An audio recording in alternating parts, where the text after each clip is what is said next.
মংলায় জ্বালানি ও ভোজ্য তেল মজুদের দায়ে 3 ব্যবসায়ীকে জরিমানা করেছে ভ্রাম্যমাণ আদালত।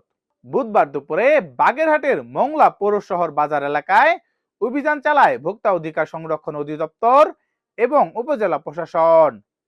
বাজারে অস্বাভাবিকভাবে জ্বালানি ও ভোজ্য তেল মজুদের অভিযোগে এই অভিযান পরিচালনা করা হয়।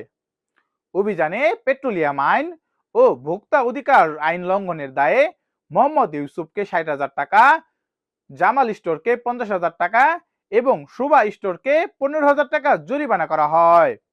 এছাড়াও মোটরযান আইনের লঙ্ঘনের দায়ে এক মোটরসাইকেল চালককে 1,000 টাকা জরিমানা করা হয়। সব মিলিয়ে মোট 1,26,000 টাকা জরিমানা আদায় করা হয়। অভিযান পরিচালনা করেন মংলা উপজেলার সহকারী কমিশনার ভূমি নওশিনা আরিফ। এ সময় উপস্থিত ছিলেন ভোক্তা অধিকার সংরক্ষণ অধিদপ্তরের সহকারী পরিচালক শরীফা সুলতানা সহ সংশ্লিষ্ট কর্মকর্তারা। নওশিনা আরিফ জানান, বাজার নিয়ন্ত্রণ রাখতে এবং জ্বালানি তেলের অবৈধ মজুদ রোধে এ ধরনের অভিযান নিয়মিত চলবে।